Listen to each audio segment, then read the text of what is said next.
5 things that you need to tell your executor when you've asked them to be in charge of your will. Hey there, my name is Ron Payne. I'm the CEO and managing attorney here at Payne Law in Kernersville, and today I wanted to share with you 5 quick tips, things to share with your executor when you're looking to plan out your estate for your family and make things as smooth as possible during that transition from you being here to you not being here. So the first thing you want to make sure you tell them is, where is the will? Obviously, that is kind of a cornerstone piece. You'll want to make sure that they know exactly where it is, how they're going to get to it. Is it in the safe deposit box? Is it located at your attorney's office? Wherever that is, you want to make sure that they can get to it. Secondly, you want to let your executor know who they need to notify. Sometimes it's obvious, right? If it's your spouse as your executor, then they may need to notify your siblings, your parents, kids that have moved away if they've grown up, that sort of thing.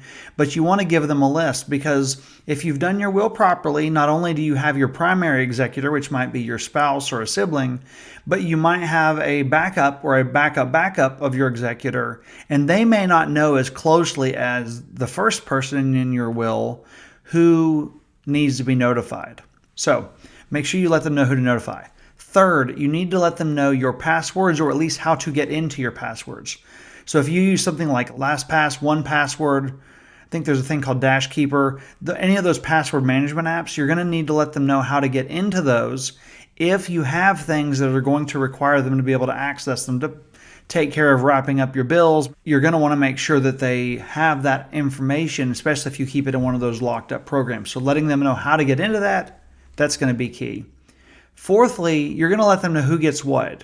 So in your will, oftentimes you're not going to put every little knickknack in your home. For example, you might have a dime store painting on the wall that, face value is worth a quarter. On the other hand, to you, it's a great sentimental piece because you bought it when you were at the beach on a family trip and one of your kids really wants to have that picture. So you'd want to let them know who gets the key stuff. And you can do that by placing a writing with your will. Now, it doesn't have the same legal effect as the will if it's just, a piece of paper that you kind of scribbled things on. But that's one way to do that, is just to write down kind of who you want to get what and put it with your will, so that way it's up to date. And then if you have a yard sale and sell off a bunch of stuff, or if you move and decide not to take it all with you, you can go ahead and update that list, no problem. And the other reason not to put that stuff inside the will is so that every time you change who's getting what knickknack, because you say, I think my kiddo wants that painting, and then you talk to them about it, they're like, it's cool, and you're like, okay, maybe they don't want it. You don't have to pay your lawyer to update the will for a cheap picture that has great sentimental value, but do you really want to pay a lawyer a few $100s to update an estate plan for that? So by keeping it separate, you can update it as you go and that sort of thing. And then lastly, and this doesn't apply to everybody, but we have run into this on the probate side here at the law firm, and that is, sometimes we all have secrets, right? You might have a secret that you really don't want getting out. Maybe you were taking medicine that you didn't really want anybody to know you were taking. Maybe you took pictures or had documents of things you really shouldn't have had.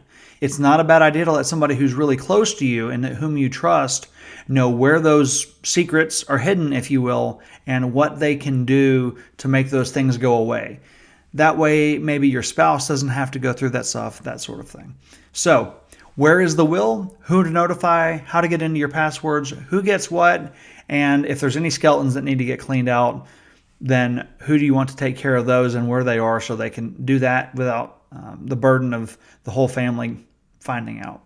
So at Payne Law, we actually have a downloadable resource on our website called the After Death Guide, and it's a free download. You just pop in your email address and we'll send it to you, and it gives you a very simple form to put all this information together. You can print that out and put it with your will, use it for whatever you need to, and that way your family, when they find your will also know where are your accounts, who do they need to notify, how to get into your passwords, that sort of thing. So I hope this has been helpful. Like and subscribe here on YouTube for friendly and helpful legal content.